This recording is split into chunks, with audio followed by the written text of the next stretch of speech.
Voilà, donc retour à Dakar, ici, dans le plateau justement qui se trouve au centre de la capitale sénégalaise pour cette conversation conviviale, entre amis, fraternelle, pour parler du Sénégal, le pays qui est à l'honneur lors de cette journée spéciale Sénégal sur Medi 1 TV Afrique, à l'occasion bien sûr de la caravane de la voie du co-développement. Alors, on a eu des ministres, on a eu des économistes, on a eu des étudiants. Et là, je vais recevoir un artiste. Place aux artistes, parce qu'eux aussi ont beaucoup à nous dire sur la réalité du Sénégal et un petit peu une idée de l'Afrique, l'idée qu'ils se font. Et je suis très heureux de recevoir sur ce plateau Monsieur Rouman, qui est un rappeur. Il est considéré comme l'un des pionniers du rap au Sénégal. Quand vous allez le voir, vous vous souviendrez de lui. C'est celui qui a fait le buzz sur les réseaux sociaux récemment avec son concept original du journal rappé. Alors Rouman, bonjour. Bonjour. Merci d'être avec nous. Merci de l'invitation. Merci d'avoir accepté cette invitation. Merci. Alors là, vous êtes donc ici sur Medi 1 TV Afrique. Vous faites un journal rappé. Absolument. Nous, on n'a pas encore pris le concept.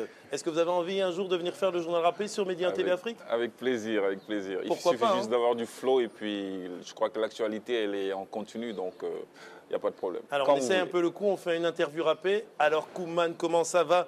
Qu'est-ce que vous faites ici au Sénégal? Ça va être plutôt bienvenue, installez-vous, on a des nouvelles pour vous. Il y a de bonnes, il y a de mauvaises, mais il y a des nouvelles pour vous. Bienvenue, installez-vous, on a des nouvelles pour vous. Et faire du rap au Sénégal, est-ce une chose facile? Je pense que faire du rap au Sénégal, c'est assez facile, dans la mesure où la plupart des Sénégalais connaissent un peu le flow, connaissent un peu le... Mais j'ai un peu c'est plus difficile de freestyler. Voilà, parce que moi, bon, ça ne la fait pas avec la cravate et tout, me mettre à rapper. Je veux dire, je suis même pas crédible. Alors, de votre vrai nom, c'est Maktar Fall. Absolument. Donc, vous êtes un rappeur, mais pas un rappeur, je veux dire, simplement pour la galerie ou le côté commercial et tout, bien que le rap, comme je dis, c'est une mode, hein, mais une mode qui a un fond, parce qu'au départ, c'est un art, justement, qui est un art engagé, et vous l'êtes aussi. Alors, dites-nous, faire du rap pour vous, comment vous avez pris ce tournant, comment vous avez fait ce choix? Moi, je suis né, j'ai grandi en Côte d'Ivoire, donc j'ai découvert le hip-hop assez jeune, c'était en 84-85. Donc le hip-hop commençait avec la danse, donc avec le breakdance. Et j'étais très bon à l'école en tout ce qui était écriture, poésie, etc.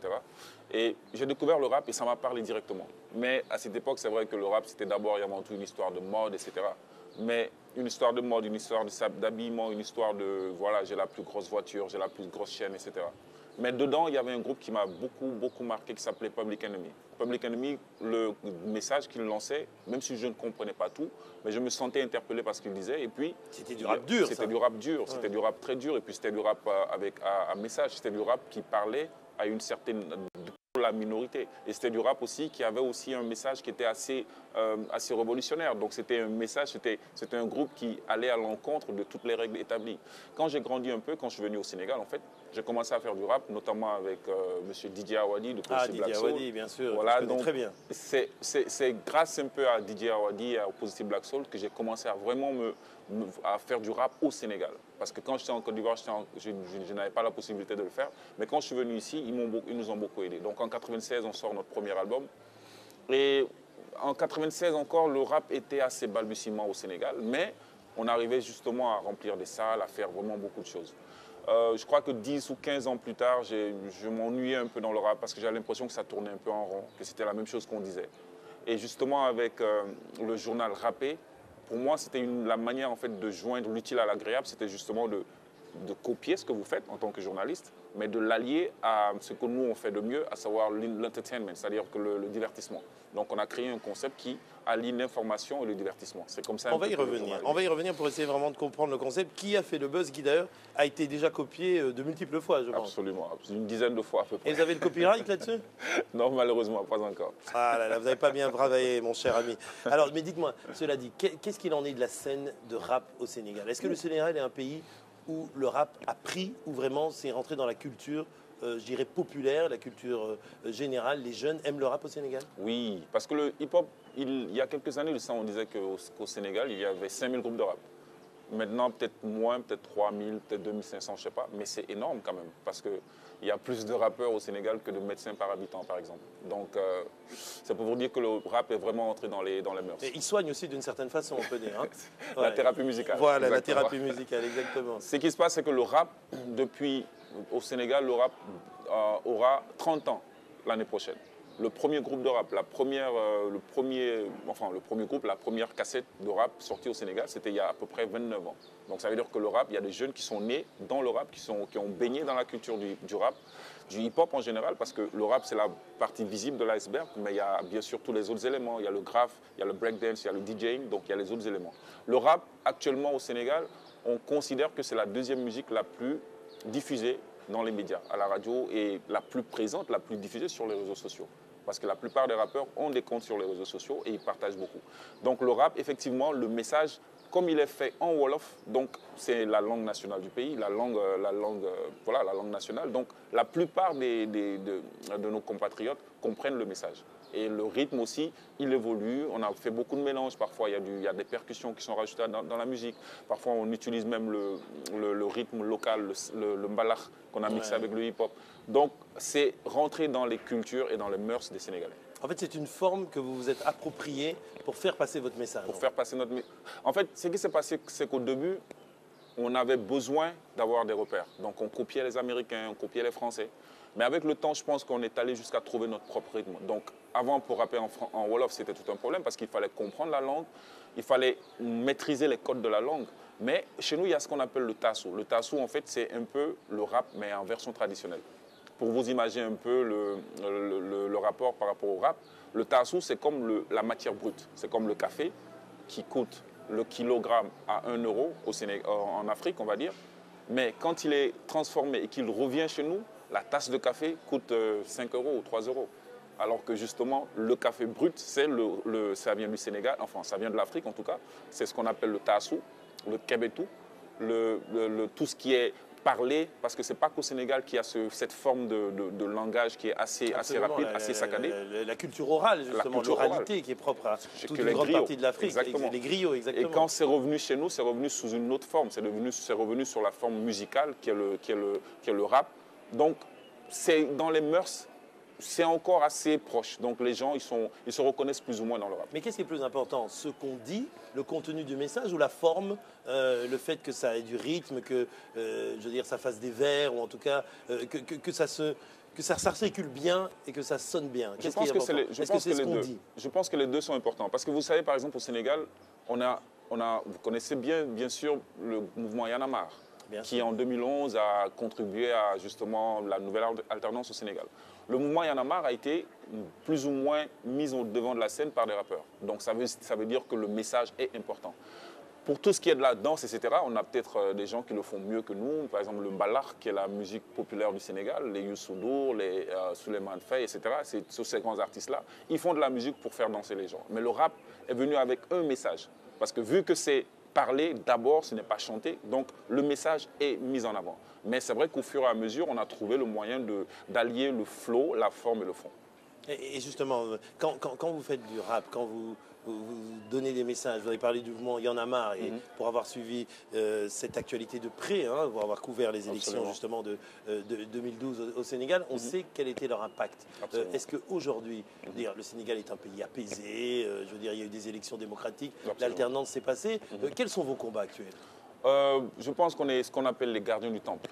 Parce qu'il y a tout le temps des combats, il y a tout le temps des manifestations, il y a tout le temps des revendications. Des revendications pour justement conserver ces acquis qu'on a. On s'est battu pour avoir certains acquis. Donc on ne peut pas repartir en arrière, on ne peut pas revenir en arrière. Les acquis qu'on a, ce sont ces acquis démocratiques, à savoir la liberté d'expression, à savoir le fait qu'on puisse dire ce qu'on a envie de dire, le fait qu'on puisse parler à haute voix et à haute et intelligible voix. Donc ces acquis qu'on a réussi à gagner, à garder lors de tout ce qu'on appelle entre guillemets la révolution sénégalaise de 23 juin, ces acquis-là, on ne peut pas les perdre. On ne peut pas perdre ces acquis. Donc actuellement, il y a encore des combats. Les combats continuent. Le combat par exemple sur le franc CFA, le combat de l'immigration clandestine, les opposants sénégalais qui sont systématiquement plus ou moins emprisonnés. Il y a encore des choses à dire. Donc effectivement, même si ce n'est pas aussi retentissant qu'en 2011, lors du 23 juin, mais il y a encore beaucoup de combats à faire. Et puis, on se dit en fait qu'il faut qu'on soit vigilant. Il faut qu'on soit vigilant pour ne pas que ce qui s'est passé en 2011 se répète en fait. Alors justement, être vigilant, ça nécessite aussi, je veux dire, avoir un regard, je veux dire, assez aigu sur ce qu'est l'actualité. Absolument. Alors, on va parler de votre journal râpé, ça plutôt pour la forme, mais je veux dire, au niveau du contenu, c'est-à-dire, vous l'avez évoqué, la question de la migration des jeunes qui vont mourir en Méditerranée, qui vont devenir être esclaves en Libye. Voilà. C'est-à-dire, de ce point de vue-là, est-ce que vous avez un message là-dessus aussi pour conscientiser ces jeunes et leur faire comprendre que l'Eldorado, le paradis, ne se trouve pas en Occident? Justement, pas nécessairement. Pas nécessairement. Je pense qu'on a une grande responsabilité. Nous qui sommes au devant de la scène artistique, on a une grande responsabilité. Nos amis qui sont de la diaspora ont également une grande responsabilité. La chose, elle est simple. On a des gens, des amis, des parents qui vivent en Europe, qui miroitent, qui font miroiter justement monts et merveilles aux jeunes Africains, qui leur font croire que l'Europe, c'est l'Eldorado, ils ont des belles voitures, ils ont des belles maisons. Et paradoxalement, le jeune qui vit ici, qui a du mal à trouver juste 25 francs pour s'acheter sa petite cigarette le matin ou son petit café, quand ce jeune-là reçoit un de ses amis vacanciers qui vient lui offrir des vêtements, qui lui dit « écoute, là-bas, c'est la fête », lui, il a, dans ses yeux, dans son imaginaire, il se dit qu'effectivement, il n'y a plus d'espoir ici. Et il est conforté dans sa position par les agissements, justement, de certains politiciens. C'est certains politiciens qui font de la corruption, qui s'agrippent au pouvoir, qui font tout, justement, pour ne pas partir. Donc, ce jeune-là se dit, moi, je n'ai plus de place ici. Si tout est politisé, la seule solution que j'ai, c'est de partir. Donc, les responsabilités sont partagées. Il faut que nos politiques créer un environnement sain, un environnement qui puisse permettre aux jeunes de rester. Un environnement qui puisse permettre à ceux qui sont partis de revenir, investir et de se réinstaller ici. C'est ce qu'il faut d'abord faire. Ça, c'est la première des choses. La deuxième des choses, ceux qui sont partis, il ne faut pas aussi qu'ils continuent à mentir à ceux qui sont restés au pays. Il ne faut pas qu'ils continuent à leur faire croire que là-bas, c'est l'Eldorado. On va souvent en Europe, on va souvent aux États-Unis, on va souvent en tournée. Et on voit comment nos amis immigrés vivent. Ils ne sont pas tous au paradis. Il y a des gens qui se lèvent très tôt le matin, qui rentrent très tard le soir pour des salaires de misère. On le sait très bien. Mais justement, par vantardise, ils ne voudront jamais dire cette vérité-là. Donc je crois qu'il faut qu'on tienne un langage de vérité et il faut qu'on crée un environnement sain pour que les jeunes aient envie de rester. Que les jeunes aient envie d'aller avoir des projets d'agriculture, ou bien des projets de maraîchers, mais qu'ils repartent à la terre et que l'environnement soit sain, les investisseurs mettent de l'argent justement dans certains projets pour que ces jeunes-là n'aient plus envie d'aller. Justement, ils vont en Europe pour faire quoi? Pour travailler dans des champs de tomates, pour des salaires de misère. Mais tant qu'à faire, pourquoi est-ce qu'ils ne vont pas travailler dans des champs ici pour avoir le même type de salaire? C'est ça en fait la question. Et de ce point de vue-là, justement, sur la forme, pourquoi avoir choisi de faire un journal râpé? C'est pour dire la même chose et faire concurrence, par exemple, à une télé comme la nôtre, c'est ça? Non, au-delà de la blague, je veux dire, pourquoi un journal râpé? Ça vous est venu comment d'abord cette idée? En fait, l'idée, c'est que moi, je travaillais à la radio. J'ai travaillé pendant un moment à la radio. Et justement, j'étais un peu frustré chaque fois que je finissais mon émission de voir que les journalistes arrivaient et que les choses sérieuses commençaient. Et moi, j'avais l'impression que mon émission de musique était juste, c'était juste la blague. Donc il y avait le divertissement et puis l'information, quoi. Exactement. Qui avait de la crédibilité et du sérieux. Exactement. Alors que dans toutes nos chansons, justement, il y a un message, il y a une revendication dans nos chansons, il y a de l'information dans nos chansons. Donc en fait, l'idée, c'était de créer, de mettre les deux ensemble. En 2011, il y a eu énormément de choses. Il y a eu le mouvement Y en a marre, il y a eu des contestations, il y a eu l'émergence de tous ces mouvements, politiques, de tous ces mouvements, de toute ce fourmillement de la société civile. L'idée, c'était justement de continuer à garder cette énergie. Et comment garder cette énergie? Il fallait produire un journal régulièrement pour justement continuer à donner l'information. Parce que la plupart des jeunes nous disent, écoutez, moi, pour savoir ce qui se passe au Sénégal, j'écoute du rap. Il y a plein de jeunes qui nous ont dit ça. Ça date de très longtemps. Pour savoir ce qui se passe, j'écoute les rappeurs. Et donc, du coup, on s'est dit, écoutez, ça serait bien aussi donc qu'on puisse mettre cette énergie et qu'on puisse la formaliser. Et formaliser, c'est de rapper, ce qu'on fait de mieux. Et aussi de vous piquer à vous, les journalistes, quelques petites formules pour justement garder la même chose. La première formule, c'est de nous habiller comme vous. Donc, il faut se fondre dans la masse. Costume, cravate déjà, parce que si on vient avec casquette et survêt, etc., on sera peut-être moins respecté. Donc, on vient en costume, cravate. Ça, c'est la première des choses. Donc, on respecte cette règle. Deuxièmement, on met un peu plus d'humour dans ce qu'on fait. C'est vrai que quand on parle de certains sujets, ce n'est pas évident de le faire avec humour. Mais j'ai envie de regarder un journal et d'avoir le sourire à la fin. même si les sujets sont des sujets parfois graves. Et Donc, le journal rappé, pardon, il est parlé, mais il est surtout rappé. Il est rappé, oui. C'est quoi le format? C'est une quotidienne, c'est une hebdomadaire? Et combien de formats, minutes? C'est minimum 5 minutes, maximum 8-10 minutes. 10 minutes. Et même, on a même des débats rappés, on a même des reportages rappés, on a des publicités rappées. Ah, c'est tout un travail d'écriture alors. C'est tout un travail d'écriture, absolument. C'est un travail d'écriture, c'est un travail de rédaction. Bon, on s'est dit, écoutez, actuellement les réseaux sociaux nous fournissent tellement d'informations à la minute que parfois il faut justement savoir lire justement les vraies des fausses. Il y a des fake news, il y a énormément de choses qui se passent. Quel est notre point de vue? Aujourd'hui, par exemple, au Sénégal, vous avez 31 radios privées, vous avez une multitude de sites d'information en ligne. Vous avez des télévisions qui fourmillent. À chaque moment, il y a des nouvelles chaînes de télé qui apparaissent. Comment est-ce que je peux reconnaître, moi, l'information? Comment est-ce que je peux me retrouver dans toute cette mare d'informations? C'est ce qui a motivé un peu notre envie, en fait, de donner notre version de l'information. Les faits sont sacrés, le commentaire est libre. Donc, absolument, on donne des faits et on commente à notre manière. Et voilà, quand on commente vraiment de la manière la plus libre possible. Il nous arrive de nous amuser, de donner des noms à certains de nos politiques. Il nous arrive de changer un peu, de dire les choses comme elles sont, mais en fait d'apporter un peu plus d'humour, un peu plus de...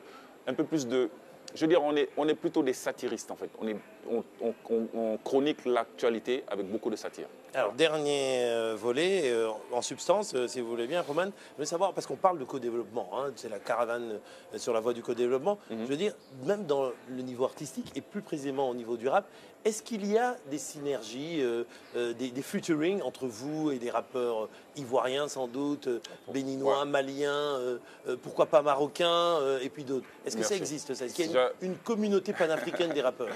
J'adore votre question parce que justement, on a compris très tôt que le journal rappé, pour qu'il fonctionne, il ne fallait pas qu'il soit un journal sénégalo-sénégalais. C'est pour cela que chaque fois que quelqu'un nous appelle pour nous dire on a envie de faire comme vous, on lui donne la formule, allez-y. Ça nous a permis justement de créer le journal rappé en Côte d'Ivoire, de travailler avec nos amis de la Mauritanie. On est en collaboration aussi avec des Camerounais, un Malien, un Burkinabé pour faire la même chose. Il y a des amis de la Guinée-Conakry qui nous ont appelés pour faire la même chose. Il y a également le Togo qui a repris la même formule.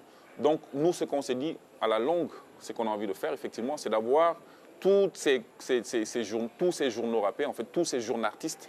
C'est le mot qu'on a créé pour ne pas dire on est des artistes, on est journalistes et artistes. Tous ces journalistes, on veut les mettre ensemble, on veut créer quelque chose de plus fort.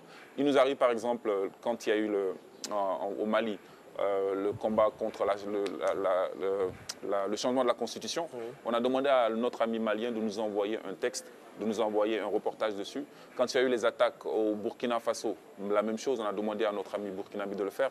En Côte d'Ivoire, c'est la même chose. En Mauritanie, c'est la même chose. Donc on essaie de créer exactement une presse, un média rappé, mais un média aussi, voilà, un média où il y a beaucoup de coopération, comme vous dites, un featuring artistique et journalistique entre nous tous. Excellent, merci beaucoup Roman. Merci en tout cas de nous avoir fait connaître qui vous étiez en quelques mots et puis bien sûr, surtout ce qui motivait votre combat et votre art. J'espère qu'on vous retrouvera prochainement, certainement d'ailleurs, sur Média TV Afrique parce qu'on parlera encore de ce phénomène non seulement du rap sur le continent africain, mais aussi du journal rappé. Merci beaucoup. Merci à vous, chers téléspectateurs. Et je vous ai dit, donc, la journée spéciale Sénégal continue dans le cadre justement de cette caravane sur la voie du co-développement. On va marquer une petite pause. Je rends l'antenne à Tanger et on va se retrouver un peu plus tard avec d'autres invités. C'est à vous.